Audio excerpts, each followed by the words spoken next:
Halo, shalom. Apa kabar semuanya? Berjumpa lagi dengan saya eh, di bulan akhir minggu ini, di bulan Maret, akhir minggu ya. Sebelumnya yang saya sampaikan untuk tema bulan Maret adalah Mazmur 23. Dan saya mau eh, memberikan pewahyuan rema-rema yang saya dapat di akhir minggu ini di Mazmur 23 lagi. eh, dengan judul mungkin bisa ditampilkan multimedia.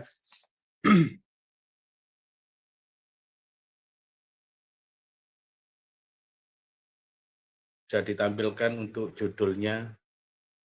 Nah, minggu ini saya memberikan judul yaitu pikirkan hal-hal yang di atas. Kita kutip dari Mazmur 23 ayat 1 sampai 6. Mungkin saya bacakan kembali, saya ulang kembali di Mazmur 23. Tuhan gembalaku yang baik, saya bacakan di ayatnya. Tuhan adalah gembalaku, takkan kekurangan aku. Ia membaringkan aku di padang yang berumput hijau. Ia membimbing aku ke air yang tenang. Ia menyegarkan jiwaku. Ia menuntun aku di jalan yang benar. Oleh karena namanya, sekalipun aku berjalan dalam lembah kekelaman, aku tidak takut bahaya, sebab Engkau besertaku. Gadamu dan tongkatmu itulah yang menghibur aku. Engkau menyediakan hidangan bagiku di hadapan lawanku. Engkau mengurapi kepalaku dengan minyak, pialaku penuh melimpah. Kebajikan dan kemurahan belaka akan mengikuti aku seumur hidupku, dan aku akan diam dalam rumah Tuhan sepanjang masa. Ya, saya bacakan lagi di Mazmur 23. Oh ya, maaf, mungkin kita bisa mulai berdoa dulu. Saya tadi kelewatan untuk doa memulai firman Tuhan ini. Tuhan, terima kasih, kami mengucap syukur buat hari ini apa yang sudah Tuhan berikan sepanjang hari ini, bahkan di bulan Maret ini. Tuhan, terus Kau tuntun setiap langkah-langkah kami, baik yang mendengar, yang melihat video ini. Tuhan, biar kami terus dalam penyertaan-Mu, dalam tuntunan-Mu, ya Roh Kudus.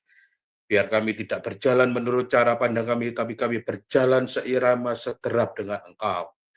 Tuhan, juga urapi hamba-Mu yang menyampaikan firman-Mu, biar apa yang hamba-Mu sampaikan ini, biar ya, hanya yang daripadamu saja, bukan menurut secara manusia, tapi yaitu yang ilahi, yang dari Engkau, Tuhan Yesus Kristus. Terima kasih Tuhan Yesus.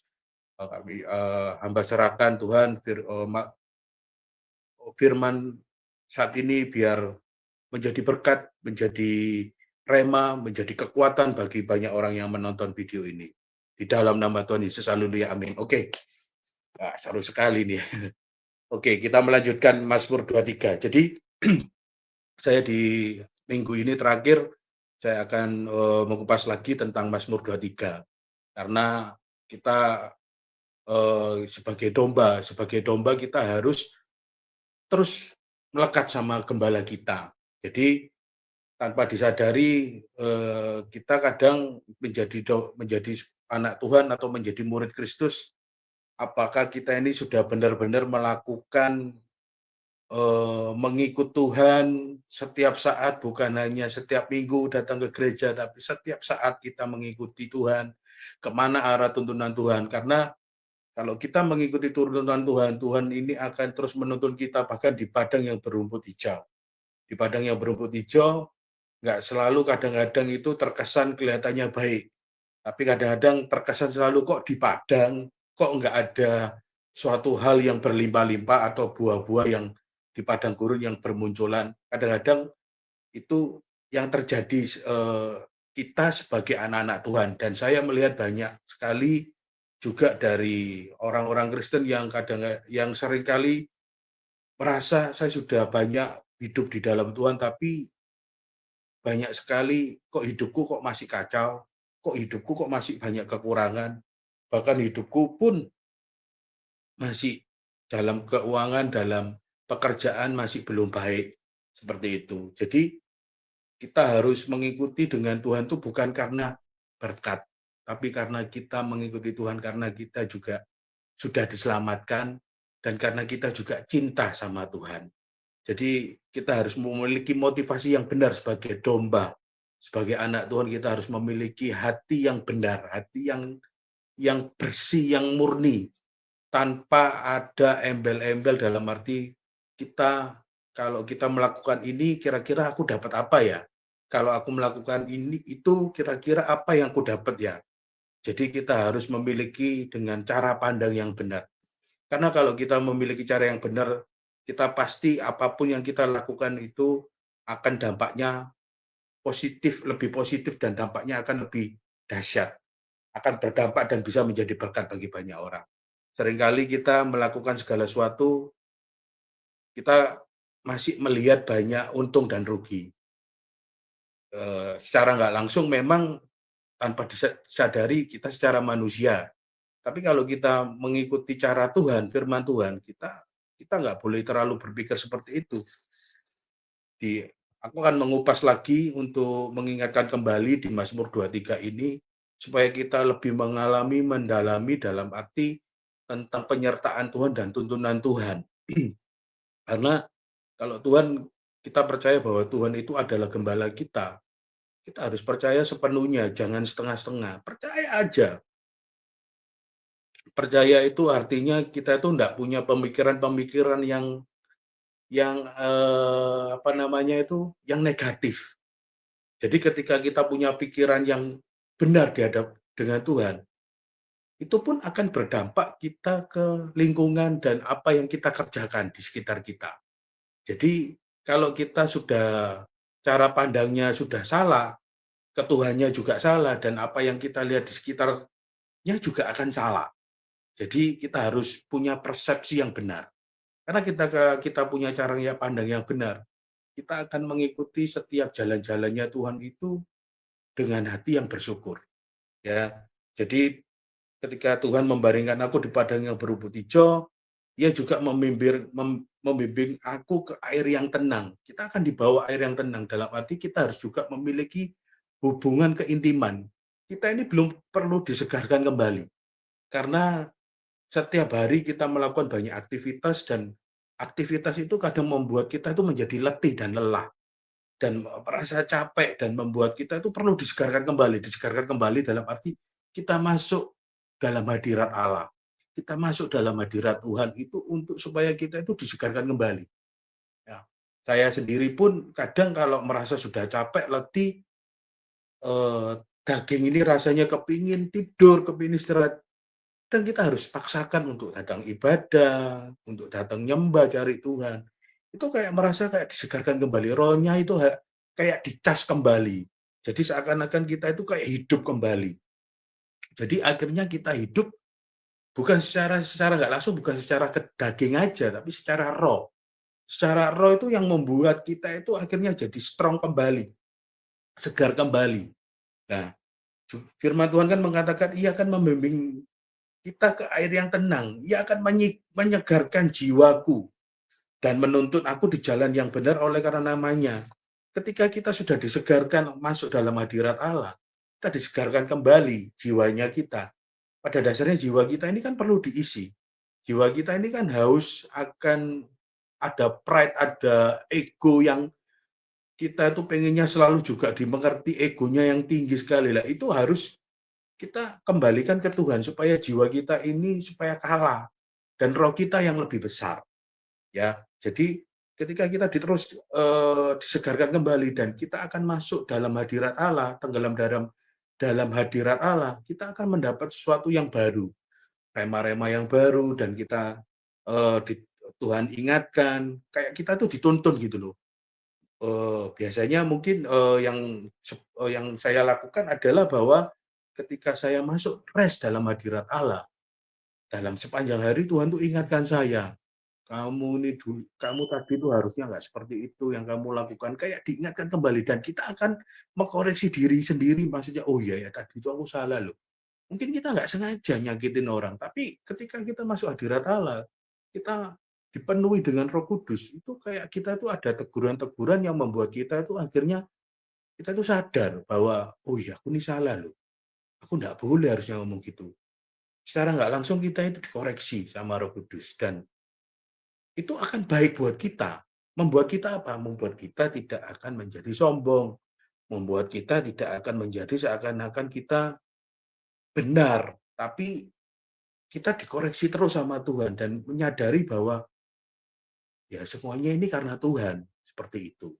Nah, pentingnya kita ini masuk dalam hadirat Allah. Pentingnya kita ini harus memiliki hubungan intim. Karena kalau kita nggak memiliki hubungan yang intim, kita kadang-kadang punya jalan sendiri sebagai domba. Punya jalan sendiri. Jangan-jangan kita ini bukan domba, tapi kambing.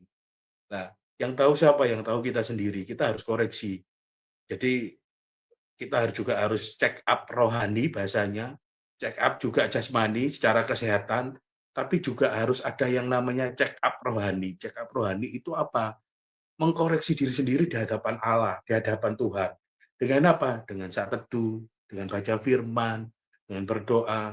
Kita menyadari bahwa mungkin kita ini banyak yang kurang-kurangnya apa? Apakah kita ini selaras, sejalan dengan pikirannya Tuhan, sejalan dengan firman Tuhan? Kita harus koreksi. Nah, jangan sampai kita ini merasa sudah semuanya benar, tapi ternyata itu ujung-ujungnya celaka lah. Itu yang membuat itu malah bahaya, Bapak Ibu. Jadi kita harus menyadari itu dan setiap hari kita harus melakukan itu dengan saat teduh, dengan kita bertatap muka dengan Tuhan setiap hari. Ya, jadi apa ya? Ketemu dengan Tuhan, apa namanya kayak apa namanya itu kayak ada sebuah lagu yang ada nyanyian yang bilang bertemu muka dengan muka, tenggelam di dalam kasih-Mu Bapa, oh Tuhanku, rindukan selalu diam dalam bait-Mu. Jadi kita tuh harus sering bertemu muka dengan muka terus sama Tuhan. Sampai apa? Sampai kita seirama, sampai kita serupa dengan Tuhan. Kita ini kan sudah diciptakan secara roh, secara serupa dan segambar dengan Tuhan. Tapi kita perlu terus diperbarui setiap hari. Karena kalau enggak, jangan-jangan kita ini punya apa yang kita lakukan ini jalannya ini enggak sesuai dengan yang Tuhan mau. Ya, jadi lanjut lagi dan ketika kita juga sudah masuk dalam hadirat Allah, kita akan dituntut di ayat ketiga, ia menyegarkan jiwaku, ia menuntut aku di jalan yang benar oleh karena namanya. Dan ayat keempat, sekalipun aku berjalan dalam lembah kekelaman, aku tidak takut bahaya. Sebab engkau besertaku, gadamu dan tongkatmu itulah yang menghibur aku. Jadi kalau kita sudah masuk dalam hadirat Allah, kita keluar, meskipun kita ini berjalan dalam keadaan gelap, keadaan yang tidak pasti, pekerjaan mungkin nggak pasti, lagi pekerjaannya lagi turun, omsetnya, keuangan juga nggak pasti, banyak pengeluaran dan sebagainya. Seakan-akan kita ini berjalan dalam lembah kekelaman, masalah datang bertubi-tubi terus. Seakan-akan ini kok mana ya Tuhan, ini kok nggak ada yang nolongin aku. Nah, tapi apapun yang kita hadapi itu yang pasti kalau kita tuh masuk dalam hadirat Allah setiap saat, itu ada damai sejahtera yang nggak bisa hilang, Bapak Ibu. Saya pernah ngalamin itu ketika saya waktu itu nggak punya, waktu itu beberapa tahun yang lalu, dan saya waktu itu diproses sama Tuhan dengan kondisi keuangan yang benar-benar habis-habisan, pekerjaan juga intinya nggak bisa diandalkan, malah minus, dan terpaksa harus ngocekin keluarin terus sampai apa namanya keuangan-keuangan tabungan dan akhirnya stres dan di satu sisi lain sempat sempat kepikiran tapi waktu itu ketika aku masuk dalam hadirat Allah setiap hari yang tak rasakan itu damai sejahtera, damai sekali. Padahal aku tuh bingung di otak, di pikiran tuh kalau kita pakai pikirannya, aku nih besok 2-3 hari lagi aku harus bayar ini, bayar itu, dan bayar ini, dan kebutuhannya banyak sekali. Itu di pikiran tuh muncul-muncul seperti itu terus. Tapi di hati itu ya, di dalam jiwa ini kayak damai sekali, kayak tenang sekali, kayak nggak bingung gitu loh. Nah, kadang-kadang otak kita ini yang selalu terus kayak menghantui, menakuti, mengintimidasi, sehingga kita ini jadi takut. Ya, tapi di hati, di jiwa ini damai sekali. di hati saya ini. Jadi waktu ketika itu damai sejahtera itu sangat kuat sekali di hati saya. Saya ini tenang Bapak Ibu, saya tenang sekali. Dan singkat cerita memang ketika saya menghadapi itu nggak ada mujizat. Memang kayak Tuhan itu membiarkan aku berjalan di lembah kekelaman itu kayak nggak ada yang nolong. Tapi Tuhan lindungi, Tuhan masih cukupkan semuanya. Bahkan aku makan masih bisa, meskipun itu maksudnya bukan harus makan dengan yang mewah dan sebagainya, tapi paling enggak saya enggak kekurangan. Bahkan waktu itu berat badan pun saya ini enggak turun, malah naik. Dan luar biasa sekali waktu itu. Jadi benar-benar penyertaan Tuhan itu luar biasa. Kadang-kadang memang Tuhan izinkan itu terjadi karena apa? Karena untuk melatih diri kita. Waktu itu aku mulai menyadari bahwa, oh Tuhan ini setelah beberapa tahun dari kejadian itu, saya akhirnya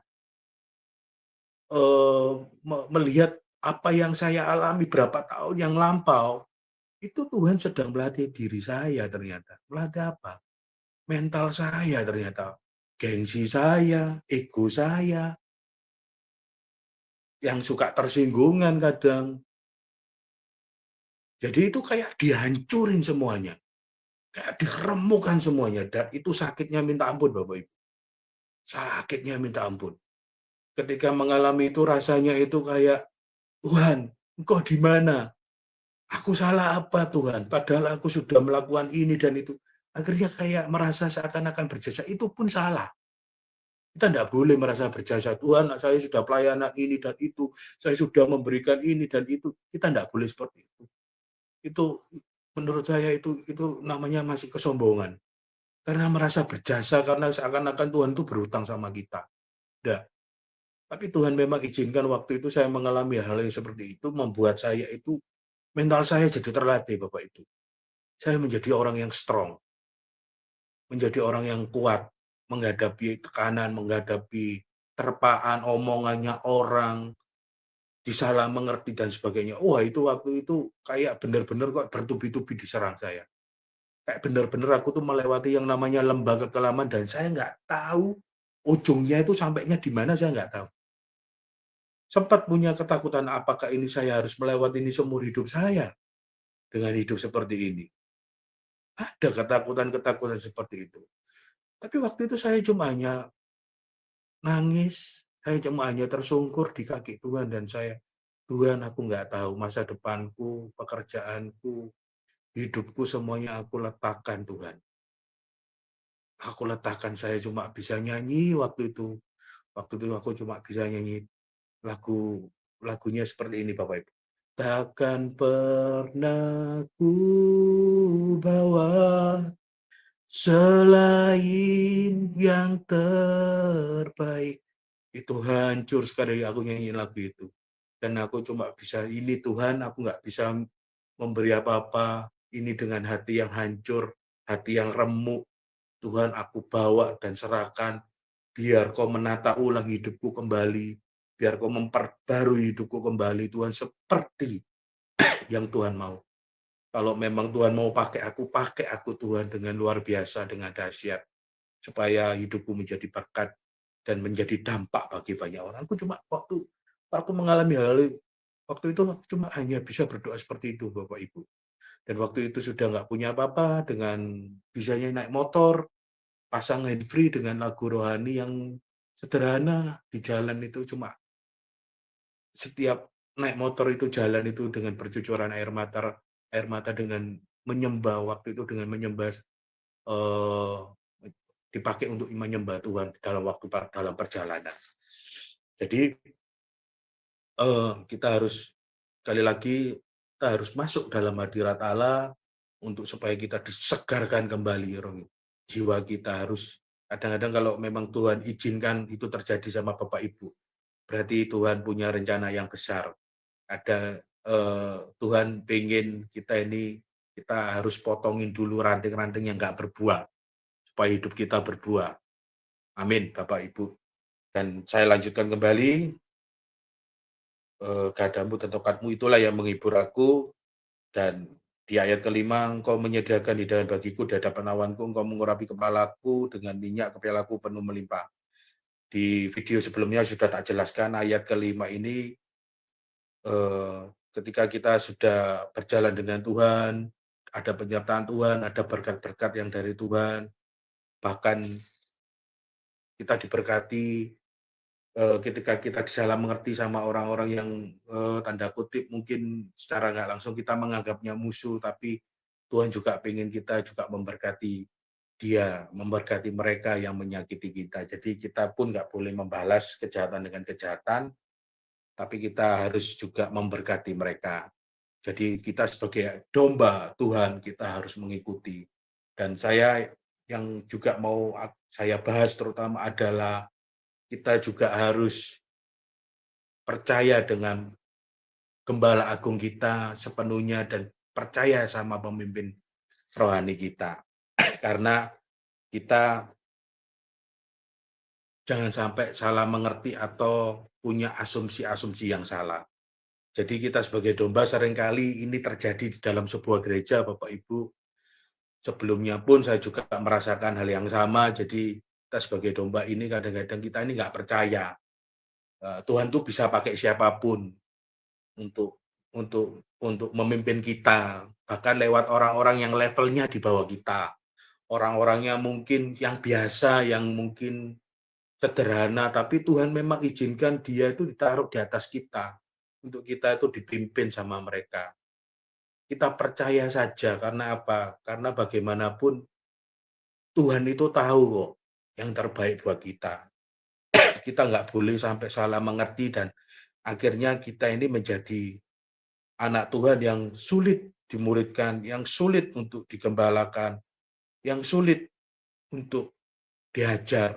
Kita jangan sampai seperti itu. Tapi di satu sisi lain kita ini ngerti firman, kita hebat dalam pelayanan, kita ya ngerti pokoknya istilahnya secara dalam Alkitab, tapi di satu sisi lain kita nggak punya kerendahan hati. Kita nggak ada tunduk sama orang-orang yang Tuhan percayakan sebagai otoritas di atas kita. Jangan sampai itu terjadi karena kita kalau pelajari di Mazmur 23 semuanya domba itu mengikuti gembalanya. Memang gembala agungnya itu adalah Tuhan Yesus, tapi juga ada gembala kita juga secara yang jasmani dalam arti pemimpin rohani kita. Kita harus mengikuti setiap apa yang mereka juga jalankan, apa yang mereka dapat dari Tuhan untuk mengerjakan visi dan misi yang dari Tuhan.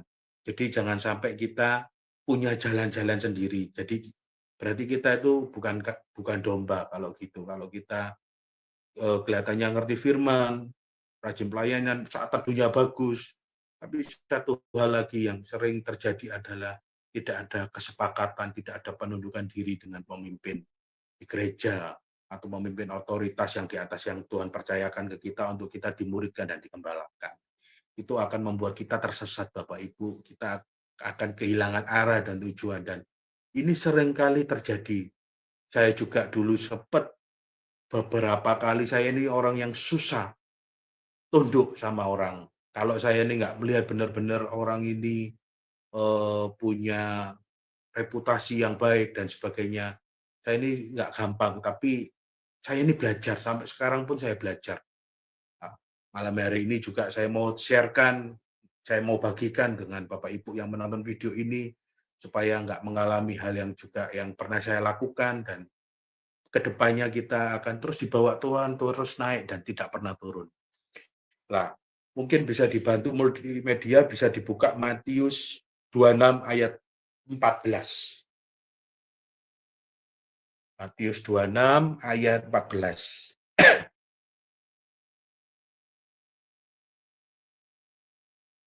Bisa ditampilkan untuk ayat firman Tuhan. Apa bisa saya bacakan juga? Di sini perikopnya Yudas mengkhianati Yesus. Kemudian pergilah seorang dari ayat 14. Kemudian pergilah seorang dari ke-12 murid itu yang bernama Yudas Iskariot kepada imam-imam kepala. Ia berkata, apa yang hendak kamu berikan kepadaku supaya aku menyerahkan dia kepada kamu? mereka membayar 30 uang perak kepadanya dan mulai saat itu ia mencari kesempatan yang baik untuk menyerahkan Yesus. Kenapa saya juga mau mengupas ayat ini, kita sudah tahu ya bahwa Yudas itu adalah murid Tuhan Yesus yang mungkin kita tahu adalah orang yang berkhianat sama Yesus dari ke-12 murid. Kita akan mengikuti, kita ambil contoh dari seorang Yudas dan itu bisa diaplikasikan dalam juga kita setiap hari yang terjadi di dalam komunitas, di dalam sebuah gereja. Nah, seringkali terjadi adalah kita ambil contoh dari Yudas Iskariot. Dia itu mengkhianati Tuhan Yesus dengan menjual 30 uang perak kepadanya. Kalau saya waktu mendapat rema, kita harus pelajari bahwa spirit-spirit seperti ini kita harus tahu apakah ada di dalam diri saya. Maksud saya seperti itu. Jangan sampai itu ada di dalam diri kita. Kalau ada di dalam diri kita seperti itu, berarti kita ada spirit Yudasnya. Itu harus kita waspadai, Bapak Ibu, supaya kita jadi domba itu benar-benar seperti Mazmur 23, benar-benar dipimpin Tuhan, diarahkan Tuhan sepenuhnya. Jadi kita itu jelas. Karena Yudas ini setiap hari bersama Tuhan Yesus. Dia tahu pelayanannya, dia tahu cara melayani Tuhan, dia tahu kesukaannya Tuhan apa, dia tahu apa yang nggak disukai Tuhan apa. Tapi ternyata dia ujung-ujungnya dia ini akhirnya juga mengkhianati. Bahkan ketika ada seorang perempuan yang bawa narwastu pun dia ngomong, buat apa kamu pecahi ini narwastu, kan uangnya kan bisa dipakai untuk orang-orang miskin dan sebagainya. Pemikiran-pemikiran itu yang sebenarnya juga salah, ternyata itu tidak berkenan di dalam Tuhan. Kita harus pelajari spirit-spirit seperti ini. Spirit seperti apa? Spirit dalam arti kita bisa bersama-sama dengan pemimpin kita, tapi kita ini ternyata nggak seirama. Ternyata kita ini salah punya asumsi atau nggak percaya bahwa ini jangan-jangan gembala saya ini ternyata ini punya maksud tujuan yang nggak benar. Banyak sekali seperti itu terjadi, Bapak Ibu. Kesalahpahaman. Karena itu iblis sedang merusak atau memecah belah sebuah kesatuan dan untuk mereka nggak bisa bersinergi, nggak bisa untuk melakukan sesuatu yang besar. Jadi kita harus menyadari itu supaya kita ini nggak terjebak dalam situasi yang seperti itu. Intinya kayak gitu. Jadi kadang-kadang kita ini bisa setiap hari loh Bapak Ibu sama pemimpin kita. Saya tidak tahu pemimpin dalam arti mungkin salah satunya yang paling paling mudah adalah pemimpin dalam gereja ya. Dalam kelompok sel mungkin, dalam secara nggak langsung gembala kita mungkin, atau pemimpin dalam pekerjaan mungkin, bisa juga itu terjadi. Tapi dia itu sepenuhnya ternyata nggak seirama sama Tuhan. Bahkan dia tuh memikirkan hal-hal yang keuntungan dan kerugian. Ini kalau gini seperti apa? Kalau aku disuruh ini seperti apa dan dan untungnya apa, ruginya apa. Jadi ternyata Yudas ini dia bisa melayani Tuhan, ya anggap aja seperti kita di gereja, dia bisa melayani Tuhan, bisa dekat sama Tuhan, punya hubungan intim, tapi ternyata dia punya hati yang tidak benar. Ternyata dia tuh punya hati dalam arti masih dalam kedagingan, dalam arti menghitung untung ruginya, bahkan dia menjual Tuhan Yesus hanya demi uang. Ya, jadi kita harus pelajari itu bahwa di dalam diri setiap kita, saya juga pun belajar, jangan-jangan kita ini bisa dekat sama seorang pemimpin-pemimpin di atas kita, kita kelihatannya baik, tapi ternyata kita ini masih nggak trust sama dia, sampai masih curiga.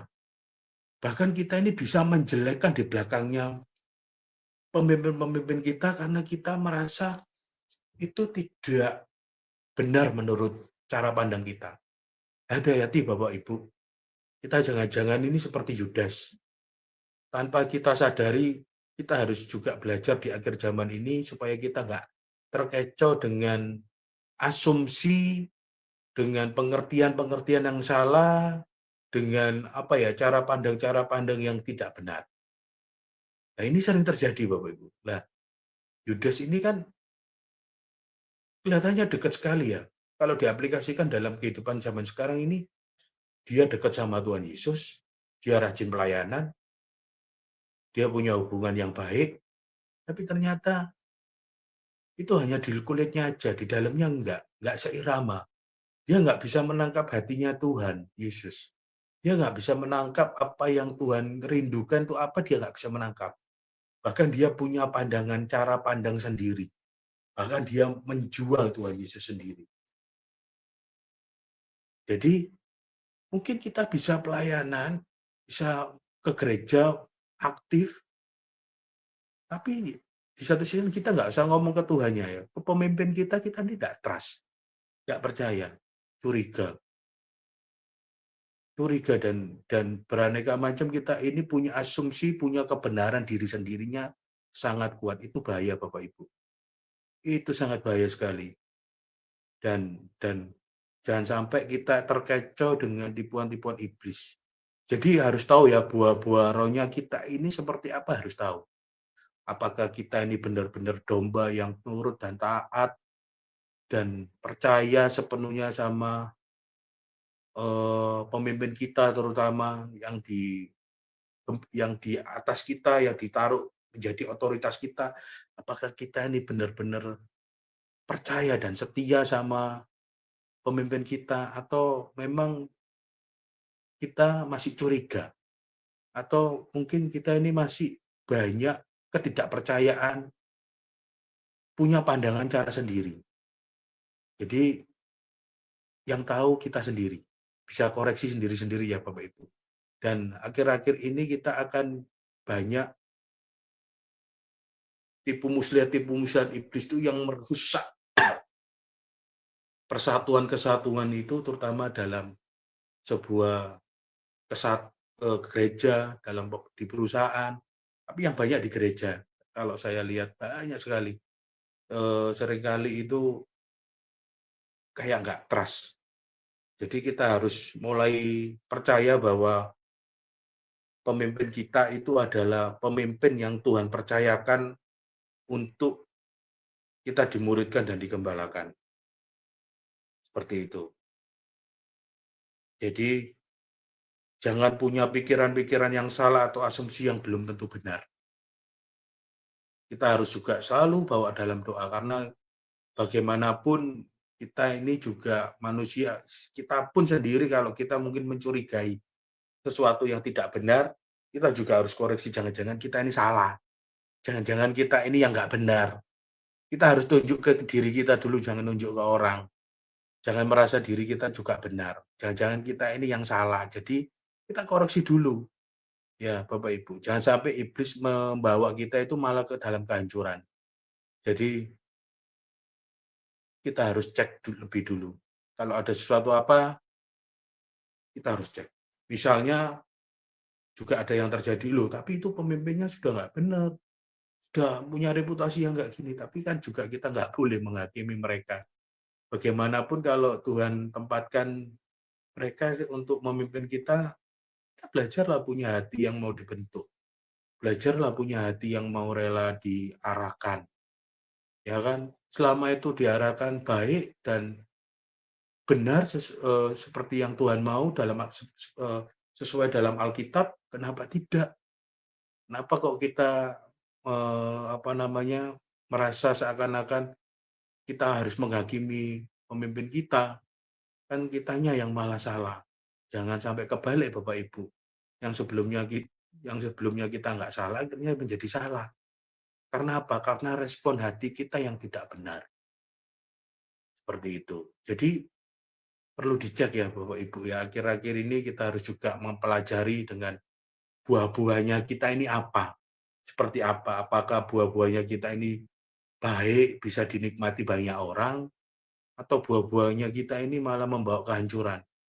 Dan yang lebih parah lagi adalah kita ini akan menjadi orang yang toksik, memberikan sebuah hal-hal negatif kepada lingkungan di sekitar kita, itu sangat bahaya sekali. Itu akan membawa tambah kehancuran. Hati-hati ya Bapak Ibu.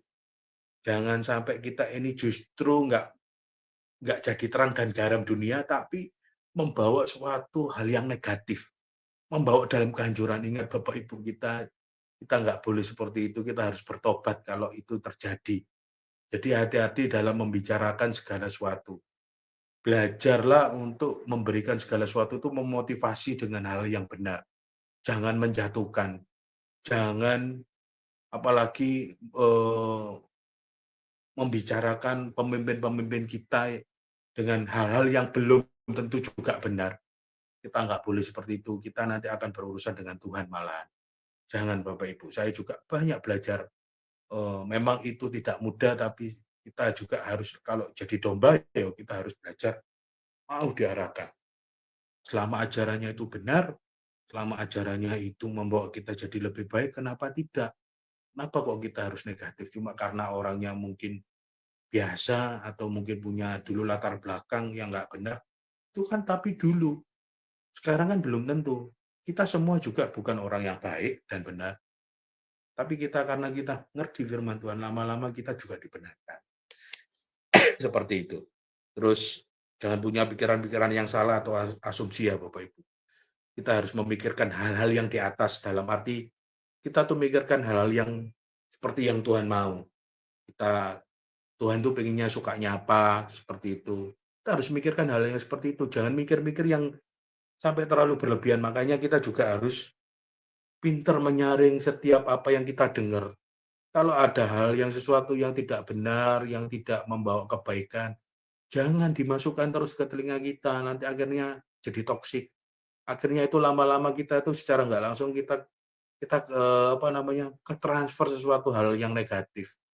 Kita harus mengerti itu Bapak Ibu supaya kita itu juga nggak sampai kita itu dalam lingkungan hal yang toksik ya.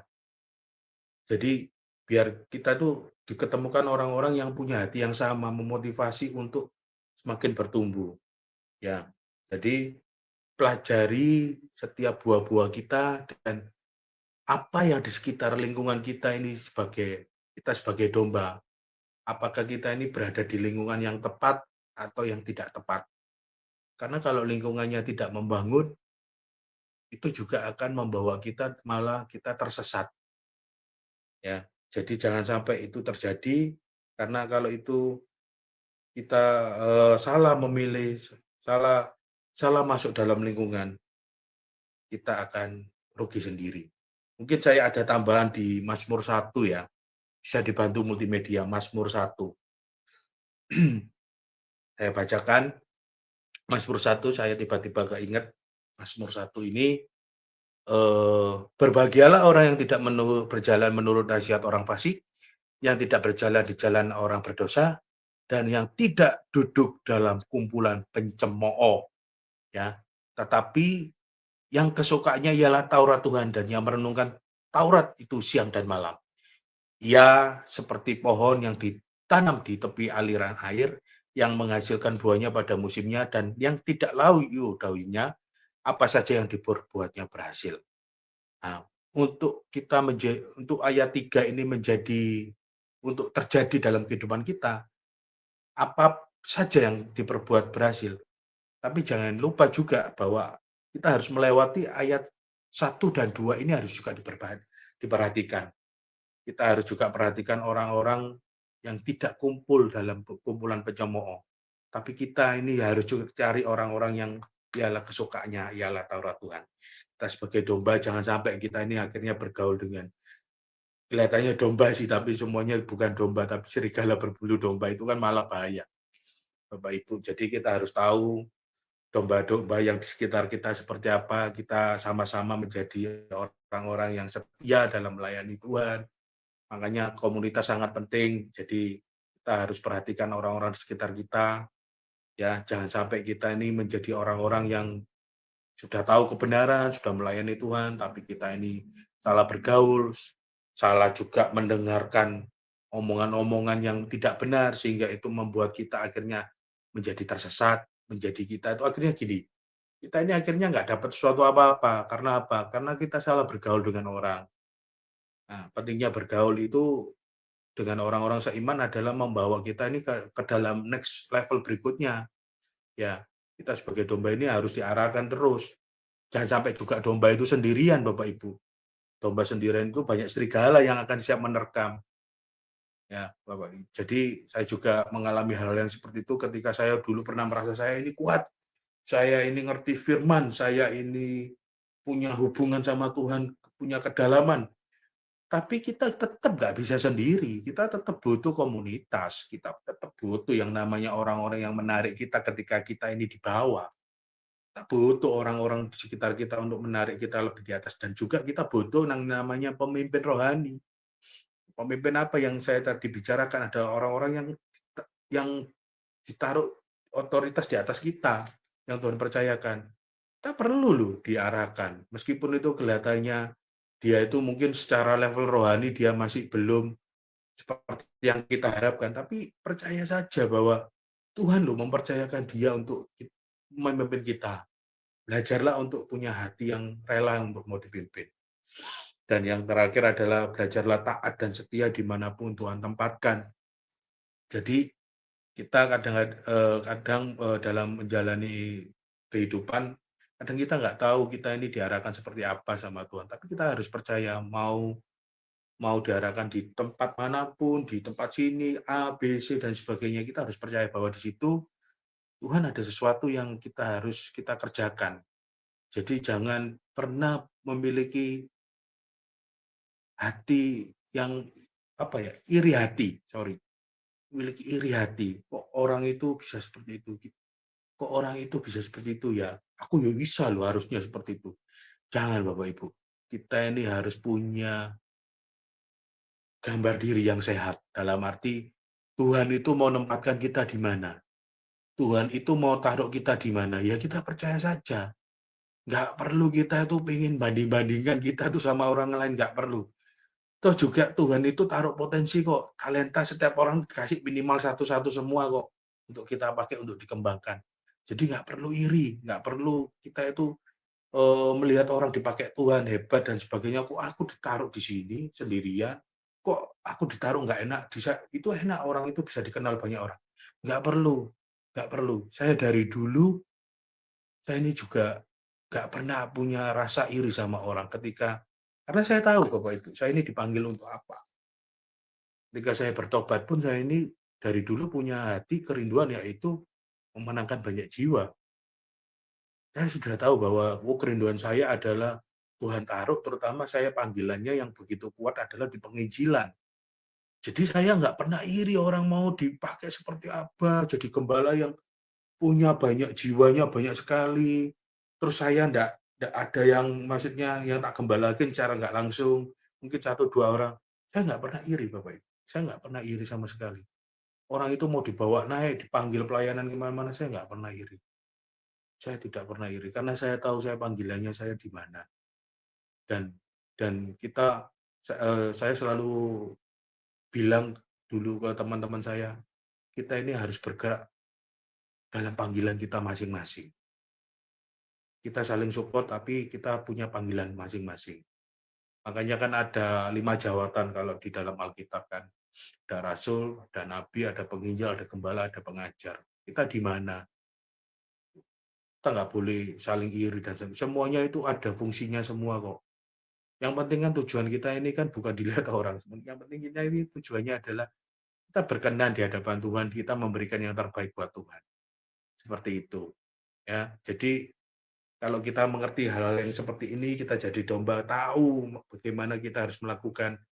Saya percaya dan yakin bahwa kita akan terus dituntun ke jalan yang benar, kita terus diarahkan di padang yang berumput hijau, bahkan ketika ada rumput-rumput yang berduri, gembala kita, Tuhan kita akan cabutin semua duri-duri itu supaya kita makan tuh nggak sampai nelan duri, istilahnya seperti itu. Bahkan ketika kita jalan pun dalam kekelaman, kita sebagai domba, Tuhan tetap menyertai kita, ada di depan kita, berperang bagi kita, dan kita terus dibawa terus naik dan tidak pernah turun. Dan Tuhan terus menjamin kemenangan dalam kehidupan kita. Jangan takut Bapak Ibu, hari-hari yang akan datang, kita juga nggak ada yang tahu seperti apa, tapi satu hal, kita harus nempel sama Tuhan, kita harus jadi domba yang taat, dimanapun Tuhan tempatkan, Tuhan taruh pemimpin otoritas rohani kita yang di atas seperti apa, Bahkan levelnya pun mungkin levelnya yang nggak seperti kita harapkan, kita belajarlah taat, belajarlah setia, dan apapun yang Tuhan percayakan kita tetap lakukan yang terbaik. Mungkin bisa ditampilkan 3 poin multimedia, 3 poin yang saya tadi sharekan. Nah, seperti ini. Jadi ada 3 poin, bisa kita renungkan, bisa kita ingat bahwa eh, kita harus punya percaya sama pemimpin kita, gembala kita, dan jangan punya asumsi-asumsi yang berlebihan. Dan juga poin ketiga adalah belajar taat dan setia dimanapun Tuhan tempatkan. Mungkin itu dari saya. Sampai jumpa lagi. Dan sebelumnya kita tutup dalam doa ya. Tuhan, terima kasih. Kami ucap syukur buat apa yang Tuhan berikan, apa yang Tuhan sharekan juga melalui hamba-Mu. Tuhan, firman rema-rema, pewahyuan-pewahyuan yang hamba-Mu sampaikan, biar itu menjadi rema, menjadi kekuatan dalam setiap apa yang mereka dengar, apa yang mereka nonton video ini. Tuntun kami senantiasa Tuhan, biar kami hidup dalam penyertaan dan tuntunan-Mu Tuhan. Kalau ada setiap jalan kami yang kami mungkin melenceng, Tuhan Kau yang arahkan kembali untuk masuk di dalam setiap jalan-jalan-Mu. Tuhan, kami percaya bahwa jalan-Mu, rencana-Mu itu lebih tinggi, lebih besar dari apa yang kami bayangkan. Terus Kau lindungi dan jauhkan dari segala yang jahat. Terima kasih Tuhan buat firman hari ini di dalam nama Tuhan Yesus. Haleluya, amin. Terima kasih, sampai jumpa. God bless you.